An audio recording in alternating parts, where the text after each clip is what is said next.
இன்னைக்கு நம்ம மிகச்சிறப்பாக நியூமராலஜி அப்படிங்கிற எண்ணியல் அப்படிங்கிற ஒரு விஷயத்தை டாபிக் எடுத்து நீ பேச போறோம். இது நியூமராலஜியினுடைய முதல் வகுப்பாக இருக்கிறது. இந்த நியூமராலஜிக்கலி வரக்கூடிய எண்ணியலுக்கான வலிமை என்ன? எண்ணியல் தமிழ்ல எண்ணியல், ஆனால் தமிழ் எண்களை கொண்டு வருவதில்லை. நம்ம எல்லாருமே ஆங்கில எழுத்துக்களை அடிப்படையாக வச்சுக்கிட்டு தான் இந்த நிலைகளை நாம் ஏற்படுத்தி வந்து கொண்டிருக்கிறோம். அதுலலாம் மாற்றமே இல்லை. இதுல நிறைய பேருக்கு ஒரு கான்ட்ராவர்சிஸ் இருக்கும். ஏன் தமிழ் எழுத்துக்களை பயன்படுத்துறதில்ல, ஏன் ஆங்கில எழுத்துக்களை மட்டும் பயன்படுத்துறோம் நியூமராலஜி? அதனால இது மேற்கத்திய நாடுகள்ல அதிகமான பின்பற்றப்பட்ட ஒரு முறையாக இருக்கிறதா? இது எங்க இருந்து இந்த ஆரிஜின் எங்க இருந்து ஆரம்பிச்சது? இந்த நியூமராலஜி அப்படிங்கிற எண்ணியல் அதனுடைய தோற்றம் எங்கு அமைந்திருந்தது அப்படிங்கிறதெல்லாம் மிக ஒரு நுட்பமான பொதிந்திருக்கக்கூடிய ஒரு நிலையில பார்க்கிறோம்.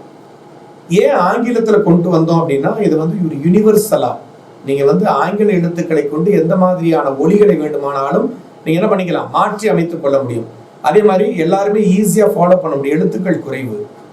எந்த ஒரு வார்த்தையையும் ஆங்கிலத்துல அடாப்ட் பண்ணிக்கும். அந்த லாங்குவேஜ் ஆங்கிலத்துல எந்த ஒரு மொழியா இருந்தாலும் அந்த மொழியை அது மொழிபெயர்ப்ப கூட அப்படியே ஆங்கில எழுத்துக்களா மாத்திக்கும். அந்த மாதிரியான ஒரு நிலையை நம்ம பார்க்கிறோம். புரியுதுங்களா? இப்ப வாஷர்பேட் அப்படின்னா வண்ணாரப்பேட்டை, பேட்டைங்கிறத பேட்டு மாத்திட்டாங்க. இந்த மாதிரி ஆங்கிலத்துல பாத்தீங்கன்னா தமிழ் வார்த்தைகளே கூட ஆங்கிலத்திலே அப்படியே உருமாறி இருக்கக்கூடிய ஒரு நிலையை நம்ம பார்க்கிறோம். இது முக்கியமான ஒரு விஷயம். தமிழ் மாத்திரம் இல்லை, நிறைய மொழிகள்ல இருந்து அப்படியே அது ஆங்கில வார்த்தையாக உருமாற்றம் பெற்றிருக்கிறது. அந்த அளவுக்கு என்ன யூனிவர்சல் லாங்குவேஜ் இது உங்களுக்கு.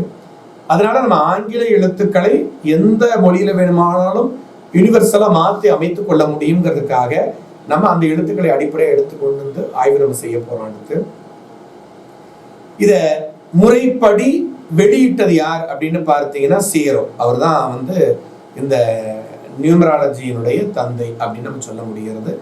அவர் உங்களுக்கு மேற்கத்திய நாடுகளை சார்ந்தவராக இருக்கிறார். அவர் ஆங்கிலத்தை ஃபாலோ பண்ணி அந்த எழுத்துக்களை ஃபார்ம் பண்ணி அதற்கான நிலைகள் எல்லாமே கொண்டு வந்திருக்கார். புரியுதுங்களா? ஆனா அவர் அந்த நுட்பத்தை, அந்த நியூமராலஜி அப்படிங்கிற ஒரு விஷயத்த எங்க இருந்து எடுத்தாரு, எங்க ஃபாலோ பண்ணாரு அப்படின்னு பார்த்தீங்கன்னா, அது எல்லாமே அவருடைய வாழ்வியல்ல, அவர் வாழ்நாள்ல தென்னிந்தியாவிற்கு பயணம் செஞ்சிருக்கிறார். தென்னிந்தியாவுக்கு இங்க பேசக்கூடிய மொழிகள், வட்டார வழக்குகள், பெயர்கள், இதன் அடிப்படையில நிறைய மாதிரியான மாற்றங்கள் இருப்பதை அவர் உணர ஆரம்பித்தார்.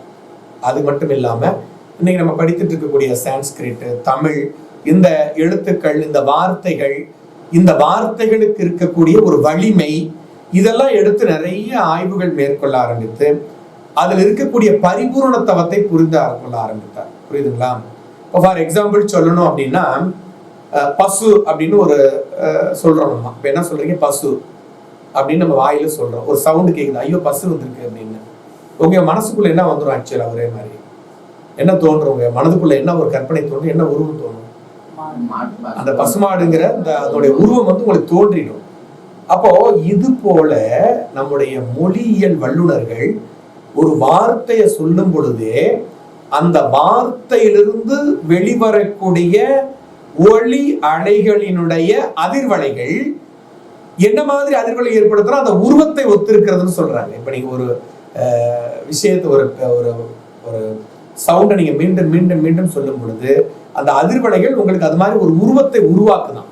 அந்த வேவ்ஸ், அந்த வார்த்தைகளினுடைய வேவ்ஸ் அந்த மாதிரி உருவங்களை உருவாக்கி அதனாலதான் அந்த உருவத்துக்கு அந்த பேர் வச்சிருக்காங்க. இப்ப எந்த அளவிற்கு மொழியியலாளர்கள் நம்மளுக்கு மிகப்பெரிய ஒரு நிலையை கொடுத்திருக்காங்கன்னு பாருங்க. அதோடு மட்டும் இல்ல, நீங்க நம்ம ஆன்மீகத்தை எடுத்து ஆய்வு செய்யறோம் அப்படின்னு பார்த்தீங்கன்னாலும், ஆன்மீகத்துல ஒவ்வொரு கடவுளுக்கு ஏன் ஒரே பேர் வைக்கிறோம்? இன்னொன்று தெரிந்து கொள்ளுங்க, கடவுள் ஒரே சக்தி. சிவபெருமான் அப்படின்னு எடுத்தா சிவபெருமான், விஷ்ணுனா விஷ்ணு, அதுக்கப்புறம் போகிற கர்த்தர்னா கர்த்தர், அல்லான்னா அல்லா. எல்லா சக்தியும் ஒண்ணுதான். அதனால எந்த மாற்று கருத்தும் இல்லை. ஆனா இந்த சக்திகள் ஒருவரிடமிருந்து தோன்றியது. ஃபார் எக்ஸாம்பிள் சைவ மதத்தை எடுத்துக்கங்க, சிவபெருமானிடமிருந்து தோன்றியதான் அனைத்து விதமான சக்திகளும் அப்படின்னு படிக்கிறீங்க. ஆனா அவரிடம் தோன்றிய சக்திகளுக்கு அவரோட பேர் தானே வைக்கணும். ஏன் வெவ்வேறு பேர் வைக்கிறீங்க? வெவ்வேறு வழக்குகள்ல வெவ்வேறு பெயரை கொண்டு வழங்கும் பொழுது அந்த தெய்வத்தினுடைய செயல்பாடுகளும் அந்த பெயரை ஒலிக்கும் போது ஏற்படுகின்ற அதிர்வலைகளும் ஒரு மாற்றமான உருவத்தையும் அதற்கான ஒரு பதிவையும் உங்கள்கிட்ட ஏற்படுத்துகிறது. புரியுதா?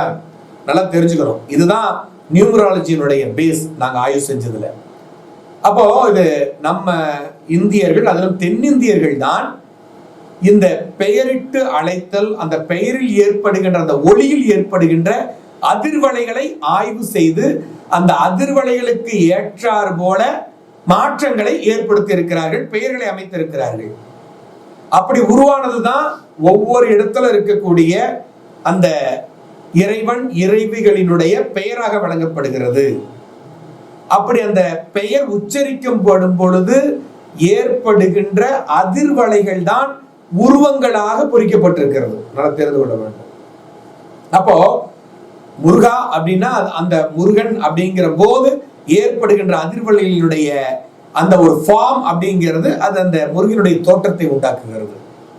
விநாயகா அப்படிங்கும் பொழுது அந்த விநாயகனினுடைய அந்த தோற்றம் உருவாக்கப்படுகிறது, அதிர்வலைகள் உருவாக்குகிறது. இதை இன்னும் நீங்க வேதங்கள்ல ஆராய்ந்து பார்த்தீங்கன்னா, சித்தாந்தம் வேதாந்தத்தில் ஆய்வு செஞ்சு பார்த்தீங்கன்னா, இந்த ஒரே ஒரு வார்த்தையை எடுத்துக்கிட்டு அதை மீண்டும் மீண்டும் மீண்டும் உச்சரிக்க உச்சரிக்க உச்சரிக்க அந்த இடம் முழுக்க உங்களுக்கு என்ன ஆகுது அப்படின்னா அதனுடைய அதிர்வலைகள் நிறைந்து அது ஒரு உருவமாகவே தோற்றம் பெற ஆரம்பிக்கிறது அப்படிங்கிறத புரிந்திருக்கிறார்கள் நம்ம நிறைய முன்னோர்கள் நமக்கு வேதங்கள்ல எடுத்துரைக்கிறார். அதன் அடிப்படையில தான் உங்களுக்கு இந்த பொருட்களுடைய பெயர்கள் அதனுடைய அது சார்ந்த விஷயம் எல்லாமே ஏற்படுத்தப்படும். நீங்க நினைக்கிற ஒரு தவறு என்னன்னா, எல்லாருமே சொன்னாங்க அதுதான் பசுன்னு அதனால எனக்கு தெரியுது அப்படிங்கிறது அல்ல. புரியுதா? எல்லாரும் சொன்னதுனால அது உங்களுக்கு மைண்டுக்குள்ள வரல. அந்த வார்த்தையை உச்சரிக்கும் பொழுதே அந்த உருவ அமைப்பு உங்களிடமிருந்தே ஒரு உரு பெறுகிறது. அந்த உருதான் உங்களுக்கு என்னவா மாறுது, அந்த பொருளாக அமைகிறது. அப்படி சொல்லும் பொழுதுதான் அந்த பெயர் உங்களுக்கு மறக்காது. புரியுதா? இப்ப டவுன்ல இருக்குது குழந்தைங்க, மேக்சிமம் ஆட்டை பார்க்க முடியாது, பசுமாடு தெரியாது. ஆனா பசுமாடுன்னு சொல்லும் போது அவங்களுக்குள்ள ஒரு உருவகம் உருவாகுது பாருங்க.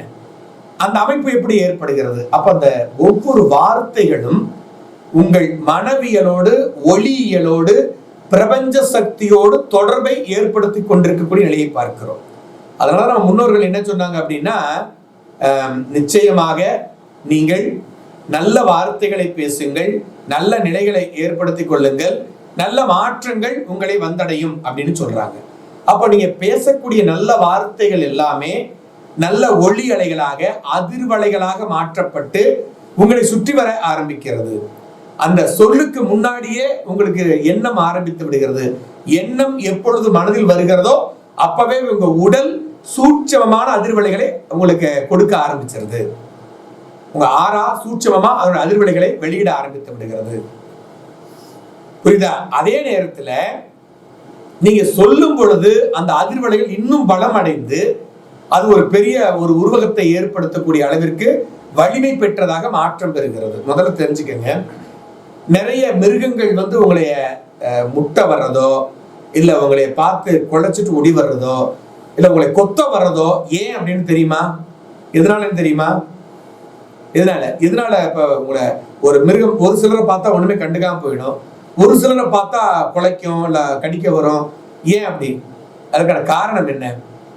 அதோட முகாந்திரம் என்ன? நெகட்டிவ் ஃபோர்ஸ் கிடையாது. ஒரு விஷயத்தை பார்த்து எப்பொழுது பயப்பட ஆரம்பிக்கிறீர்களோ அப்ப உங்களை சுத்தி ஒரு நெகட்டிவ் ஆரோ ஆரம்பிச்சிருது, உருவாக ஆரம்பிச்சிருது.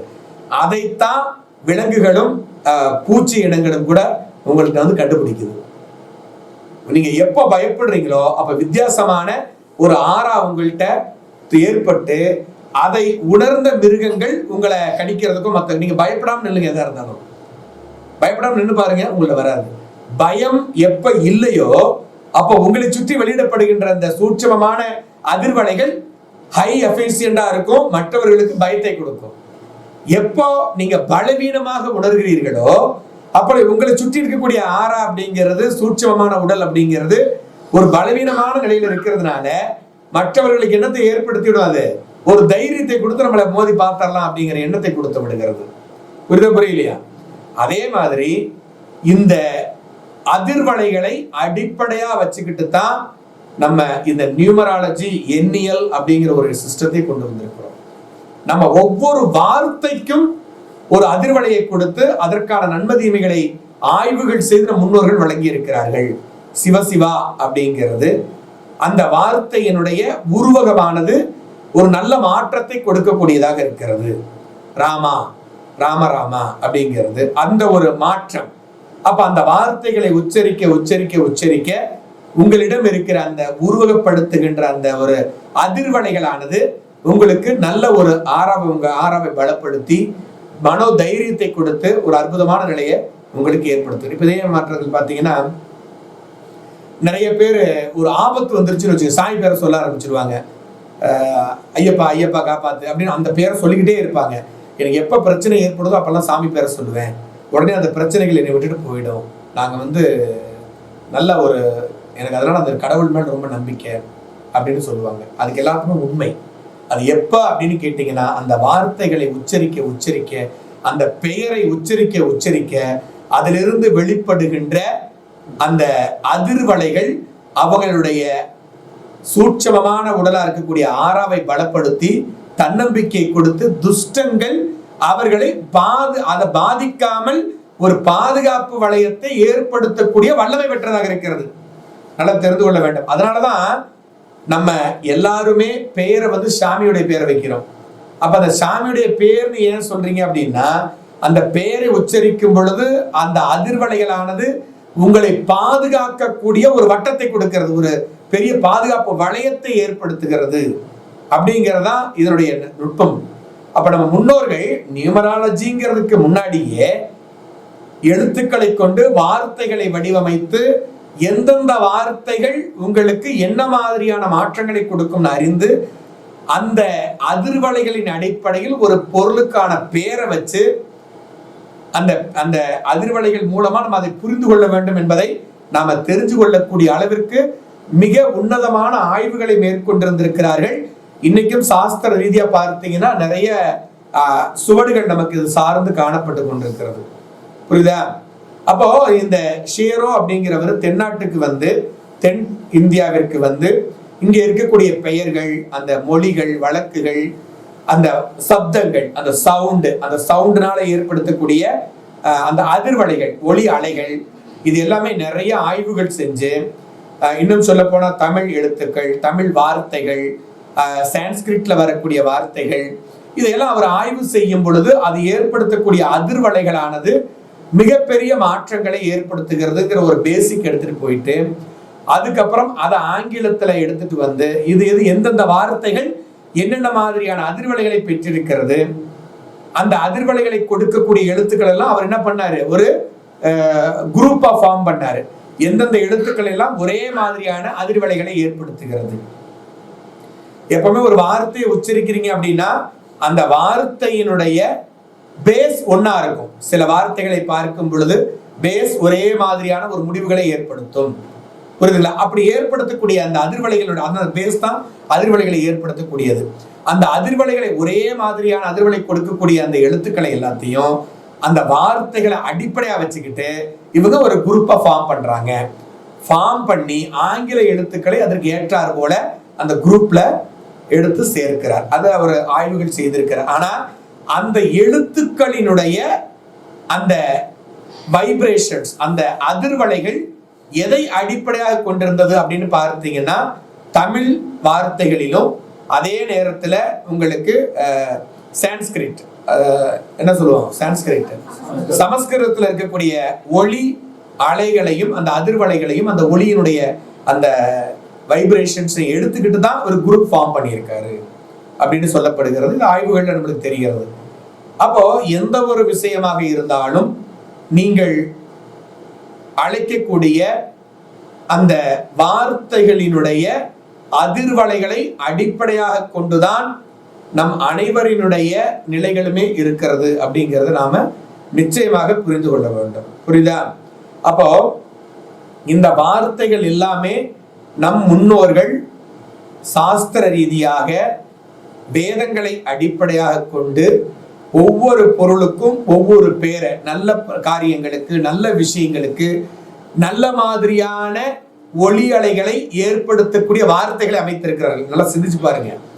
அதே மாதிரி பின்னடைவை கொடுக்கக்கூடிய, துன்பங்களை கொடுக்கக்கூடிய, துஷ்டமான காரியங்களுக்கு, துஷ்டமான பொருட்களுக்கு அந்த எதிர்மறையான ஒரு விளைவை ஏற்படுத்தக்கூடிய அதிர்வலைகளை பெற்றிருக்கக்கூடிய வார்த்தைகளை கண்டறிந்து அது என்ன மாதிரி உருவகம் பெற்றிருக்கிறது அப்படிங்கிறதை அறிந்து அந்த மாதிரியான பெயர்களை சூட்டி இருக்கிறார்கள். நல்லா தெரிந்து கொள்ள வேண்டும். அதுதான் பெரியவங்க சொல்லுவாங்க, அமங்கலமா பேசாதீங்க, நல்ல வார்த்தை பேசுங்க, எப்பவுமே கெட்டதே நினைக்காதீங்க, கெட்டதை பேசாதீங்க அப்படின்னு சொல்றதுக்கான காரணம் இதுதான். ஆனா அதை பேச நம்ம தெரியாமனால ஏதோ சொல்றாங்க பெரியவங்கன்னு போயிடுவோம். அப்ப நல்ல விஷயங்களை பேச பேச பேச நம்மை சுற்றி இருக்கக்கூடிய அந்த அதிர்வலைகள் நல்ல அதிர்வலைகளாக பாசிட்டிவ் எனர்ஜியை கொண்டிருக்கிறதாக ஒவ்வொரு மனிதனுடைய அவுட் சைட்ல இருக்கக்கூடிய ஆறாவை பலப்படுத்தக்கூடியதாக இருக்கிறது.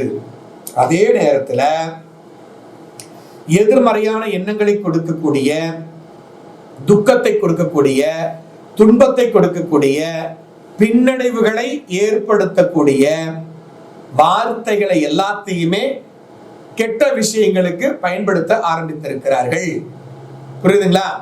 இப்போ ஒரு நல்ல விஷயத்தை சொல்லும் பொழுது மனதுல எந்த ஒரு பயமும் இருக்காது, சந்தோஷம் இருக்கும், ஒரு கான்பிடன்ட் லெவல் இருக்கும். அதே நேரத்துல ஒரு துக்கத்தை பத்தி ஒரு வார்த்தை சொல்லும் பொழுது எவ்வளவு அவங்க பலம் வாய்ந்தவர்களாக இருந்தாலும் அவங்களுக்கு மனசுல நறுக்குன்னு ஒரு விஷயம் படும். என்ன அந்த அப்படி பேசுதே, இந்த ஐயா அப்படி சொல்றாரு, இது சரியா இல்லையே, எப்படி போய் சொல்லிட்டாரு நம்மளைய, அந்த ஒரு அழுத்தம் அந்த இடத்துல எல்லாருக்குமே வந்துடும். புரியுதா? அது நீங்க நினைக்கிற மாதிரி சும்மா ஒரு சவுண்ட் அப்படிங்கிறது கிடையாது. அந்த அதிர்வலைகள் உங்களுக்குள்ள ஒரு பெரிய தாக்கத்தை ஏற்படுத்துவதாகவே இருக்கிறது அப்படிங்கிறது புரிந்து கொள்ளுங்கள்.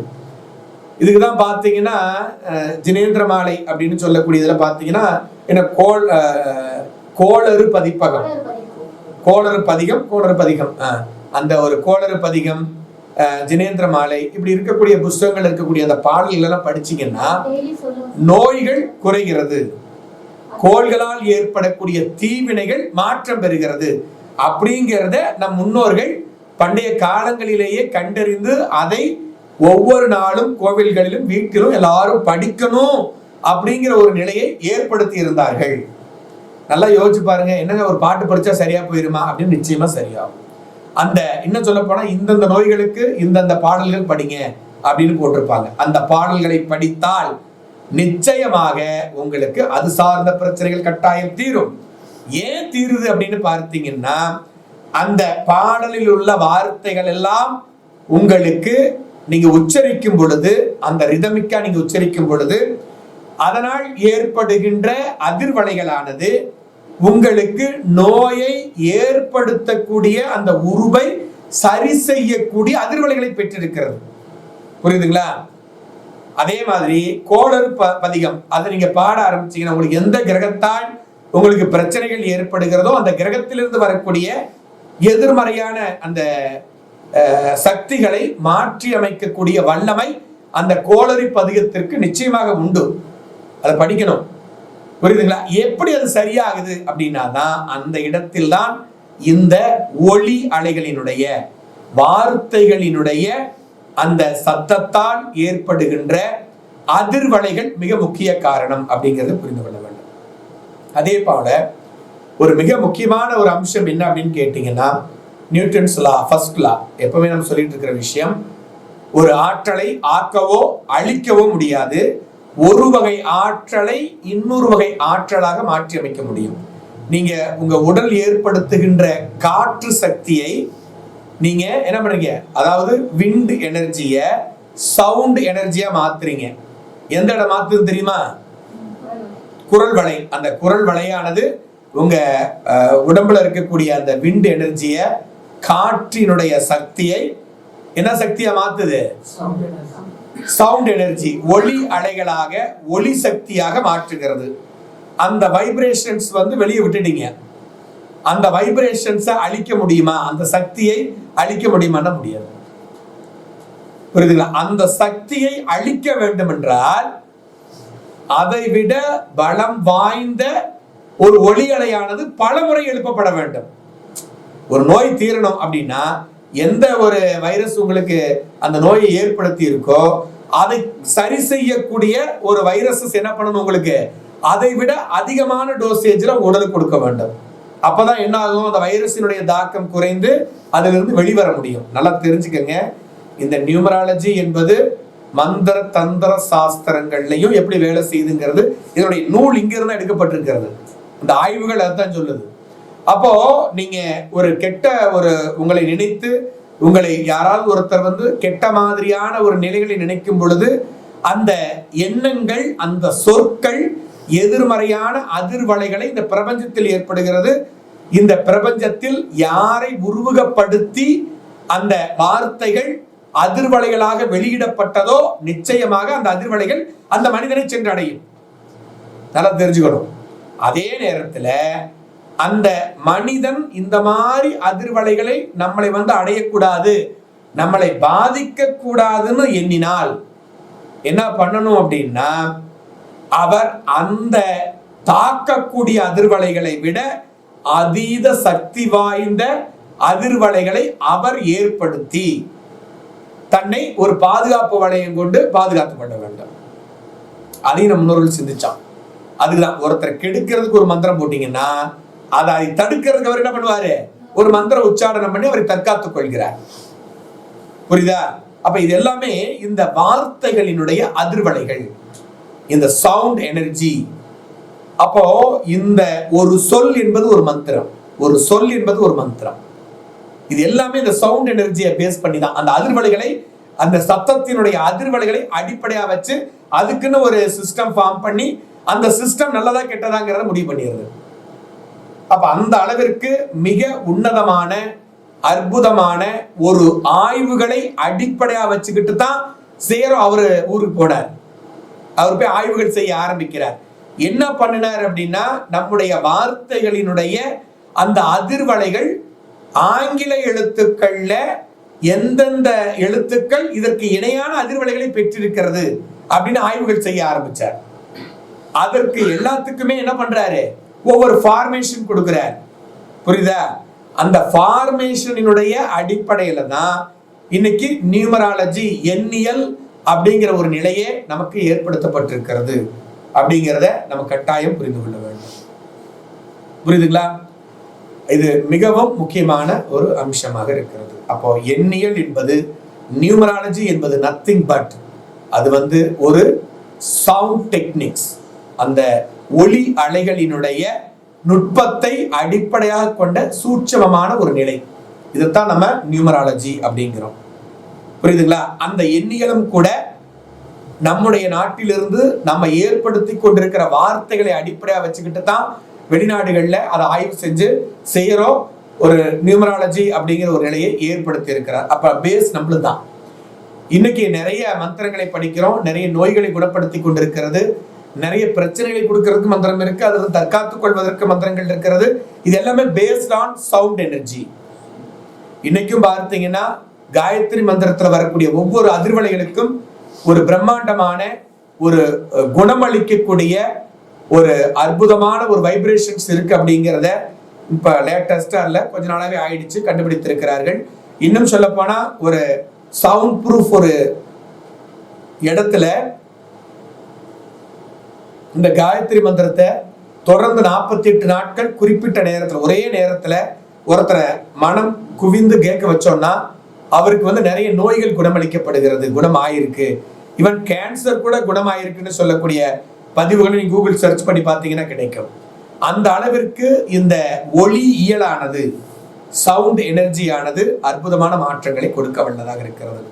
அதை நம் முன்னோர்கள் உணர்ந்திருந்தார்கள், பயன்படுத்தி கொண்டிருந்தார்கள். அதனால் நிறைய பிரச்சனை தன்னை தற்காத்துக் கொண்டார்கள். எந்த ஒரு பிரச்சனையா இருந்தாலும் மனோதைரியத்தோட மனோதிடத்தோட எதிர்கொள்ளக்கூடிய ஒரு வல்லமையை பெற்றிருந்தார்கள் அப்படின்னு நம்ம என்ன பண்ணுகிறது சொல்ல முடிகிறது. அந்த அளவிற்கு இந்த எனர்ஜியானது உங்களுக்கு வாழ்வியல்ல ஒரு நல்ல மாற்றத்தை கொடுக்கிறது. அப்போ நீங்க ஒவ்வொருத்தரும் உங்களை அழைக்கிறார்கள், நீங்களும் உங்க பெயர் நினைச்சுக்கிறீங்க. இப்படி சொல்லக்கூடிய இந்த பெயர்கள், இந்த வார்த்தைகள், இது எல்லாமே உங்களை சுற்றி ஒரு ஒரு பாதுகாப்பு வளையத்தை ஏற்படுத்துவதாக இருக்கிறது. அப்படி ஏற்படுத்துகின்ற பாதுகாப்பு வளையமானது உங்களுக்கு வரக்கூடிய எதிர்மறையான நிலைகளை, பின்னடைவுகளை தடுத்து நல்ல மாற்றங்களை கொடுக்கக்கூடிய, நல்வினைகளை ஏற்படுத்தக்கூடிய நல்ல அதிர்வலைகளை மட்டும் உங்களை வந்து அடைய வைக்கிறது. அதனுடைய விஞ்ஞானம் இதுதான். புரியுதுங்களா? இதை நாம மிக முக்கியமாக புரிந்து கொள்ள வேண்டும். அதே நேரத்தில் நியூமராலஜி அப்படின்ற ஒரு விஷயத்தை எடுத்துட்டோமே ஒழிய, இந்த நியூமராலஜியானது உண்மையிலேயே வெறும் எண்களை அடிப்படையாக கொண்டதான இல்லை. பேருதான் நியூமராலஜியை ஒழிய என்ன இருக்கு அதுல? எண்கள் என்பது ஒரு குறியீடாக மட்டுமே பயன்படுத்தப்பட்டு வந்திருக்கிறது. அந்த எண்ணியல்ல நீங்க நிச்சயமா புரிந்து கொள்ள வேண்டிய விஷயம் இதுதான். எண்கள் என்பது ஒரு குறியீடு, அவ்வளவுதான். ஒரு குறியீடு எதற்குனா, இந்த அதிர்வலைகளினுடைய குறியீடு ஒன்று. ஒரு செட் ஆஃப் வார்த்தைகள் இல்ல, ஒரு செட் ஆஃப் லெட்டர்ஸ், எழுத்துக்கள். இந்த எழுத்துக்களை உச்சரிக்கும் பொழுது அவை ஏற்படுத்துகின்ற அதிர்வலைகளினுடைய அளவீடு இவ்வளவு ஒன்று. இரண்டாவது, ஒரு செட் ஆஃப் லெட்டர்ஸ், எழுத்துக்களை உச்சரிக்கும் பொழுது அந்த எழுத்துக்களை உச்சரிக்கும் போது ஏற்படுகின்ற அதிர்வலைகளினுடைய அளவீடு என்பது 2 மடங்காக இருக்கிறது. 1 மடங்கு, 2 மடங்கு, அதுக்காக 2.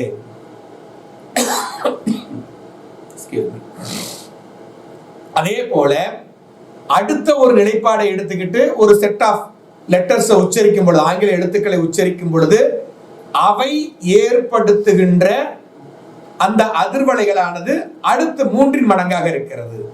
அப்ப அதற்கு 3.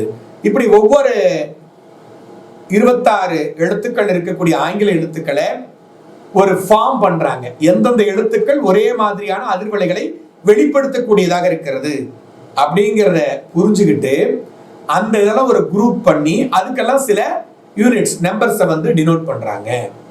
அதனால நீங்க முழுக்க என்னப்படாது, நம்பரை மட்டும் தான் அடிப்படையா வச்சிருக்கு. வெறும் நம்பர்ஸ் என்ன பண்ணும் அப்படிங்கிறது நீங்க புரிந்து கொள்ள வேண்டும். புரியுதுங்களா? அதே போல இந்த எண்களை உச்சரிக்கும் பொழுதும் அதற்கு இணையான ஒரு வைப்ரேஷன்ஸ் வருது. அதையும் தெரிஞ்சு கொள்ள வேண்டும். 1 அப்படிங்கும் போது ஒரு வைப்ரேஷன்ஸ், 2 அப்படிங்கும் போது ஒரு வைப்ரேஷன்ஸ், 3 அப்படிங்கும்போது அந்த வைப்ரேஷன்ஸ் கூடிக்கிட்டே வரும். அந்த அதிர்வலைகளானது மாறிக்கொண்டே வருகிறது. அப்ப அந்த எண்களுடைய அதிர்வலைகளையும் இந்த எழுத்துக்களுடைய அதிர்வலைகளையும் நம்ம ஒப்பிட்டு பார்க்கும் பொழுது அந்த ஒரு குறியீடாக இந்த ஒன்னினுடைய 1 அப்படிங்கிற வார்த்தையுடைய அந்த அதிர்வலைகளுடைய குறியீடானது இந்த குறிப்பிட்ட எழுத்துக்களை உச்சரிக்கும் பொழுது வரக்கூடிய அதிர்வலைகளை ஒத்ததாக இருக்கிறது. அதனால ஒரு மேட்ச் பண்ணி பார்த்தாங்க, அவ்வளவுதான். புரியுதா? அப்ப இந்த மாதிரியான வழிமுறைகளை அடிப்படையாக கொண்டு அதை தொகுத்து நெறிமுறைப்படுத்தி நமக்கு செய்யறோம் அப்படிங்கிறவர் என்ன பண்ணியிருக்காங்க, எண்ணியலாக நமக்கு கொடுத்திருக்கிறார்கள். ஆனால் அதில் இருக்கக்கூடிய அடிப்படை நுட்பங்கள் எல்லாமே நாம தான் அதுல முன்னோடிகளாக இருந்திருக்கிறோம் அப்படிங்கிறது அதுல முக்கியமான ஒரு விஷயம். புரியுதுங்களா? அப்போ நாம ஏற்படுத்துகின்ற ஒவ்வொரு விதமான வார்த்தைகளுக்கும் மிக பெரியதொரு வல்லமை இருக்கிறது அப்படிங்கிறத நாம் அனைவருமே புரிந்து கொள்ள வேண்டும். அந்த வார்த்தைகளினுடைய ஒலிகளினுடைய அதிர்வலைகளை அடிப்படையாக கொண்டுதான் எண்ணியல் உங்களுக்கு வகுக்கப்பட்டிருக்கிறது. அந்த மாதிரி அதிர்வலைகளை இந்த எண்கள் பெற்றிருக்கிறதுனாலதான் உங்களுக்குள் மாற்றத்தை ஏற்படுத்த முடிகிறது. புரியுதா? எந்த ஒரு லிங்க்குமே இல்லாம வேற நம்பரை வச்சுட்டு ஒண்ணுமே பண்ண முடியாது.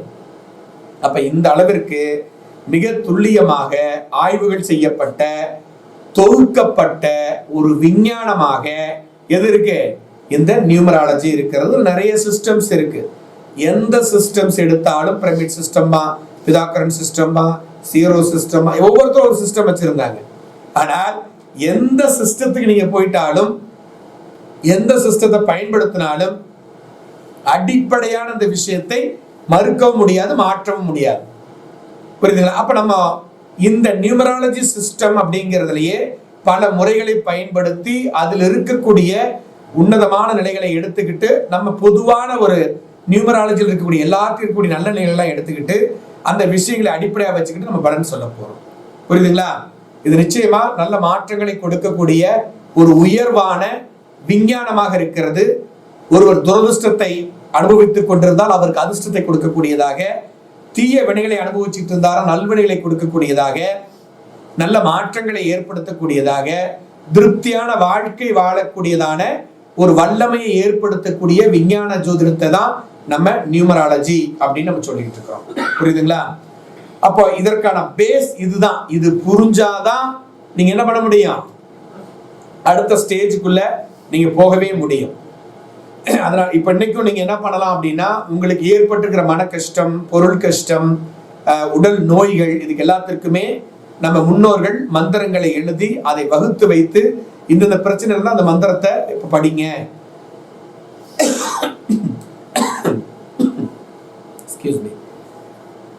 குறிப்பிட்ட காலகட்டங்கள் இதை படிங்கன்னு சொல்லுவாங்க. 27 முறை, 108 முறை, 1008 முறை. ஏன் சார் அதை சொல்றாங்க? அப்பொழுதுதான் அந்த மந்திரத்தினுடைய ஒளி அலைகள் ஒரு முழு உருவத்தை அடைந்து உங்களுக்கு அதற்கான பலனை ஏற்படுத்த ஆரம்பிக்கும். புரியுதுங்களா? நான் பாடு சார் போனேன் சார், என்னோட சொன்னேன் சார் அப்படின்னா யூஸ் இல்லை. முதல்ல அந்த ஒளி அலைகள் நீங்க சொல்ல சொல்ல உங்களை ரீகரெக்ட் பண்ணும். ஆட்டோ கரெக்ஷன் பேரு. ஒரு மந்திரத்தை நீங்க தப்பாவே சொல்ல ஆரம்பித்தாலும் அந்த மந்திரத்தினுடைய வலிமை நீங்கள் சொல்லக்கூடிய அந்த மந்திரத்தை சரி செய்து சரியான முறையில் உங்களை பயணிக்க வைக்கும். அதனால கவலையப்படத்தா, அந்த மந்திரம் தப்பா சொல்லிட்டேன், கவலையப்பட வேண்டாம்.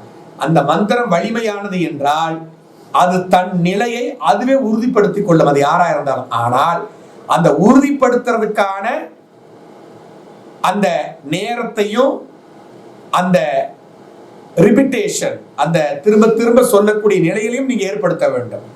அப்பதான் அந்த ஆட்டோ கரெக்ஷன் ஏற்பட்டு அது ப்ராப்பரான அந்த கதிக்கு போய் அந்த கதியிலிருந்து உங்களுக்கு தேவையான விஷயத்தை ஏற்படுத்தும். அதனாலதான் உங்களை 1008, 108, 1008 அப்படின்னு சொல்லி என்ன பண்றாங்க, ஜபிக்க சொல்கிறார்கள் மந்திரத்தை. புரியுதுங்களா? அப்ப அந்த மாதிரியான மாற்றங்களை நீங்கள் நிச்சயமாக பெற வேண்டும். இந்த மாதிரியான மந்திர சாஸ்திரத்தையும் வார்த்தைகளை கொண்டிருக்கக்கூடிய சாஸ்திரத்தையும் அடிப்படையா வச்சு முழுமையா தயாரிக்கப்பட்டது நம்முடைய எண்ணியலாக இருக்கிறது அப்படிங்கிறத முழுமையா புரிஞ்சுக்கங்க. இது எண்ணியல்னு வரும்பொழுது நிச்சயமான மந்திர சாஸ்திரத்தோடு தான் ஆகணும், வார்த்தைகளை நம்ம பேசிதான் ஆகணும். ஏன்னா இதான் அடிப்படை அந்த நியூமராலஜிக்கு. இந்த பேஸ் இல்லாம வெறும் எண்களை மட்டும் படிப்பதால் எந்த பிரயோஜனமும் கிடையாது.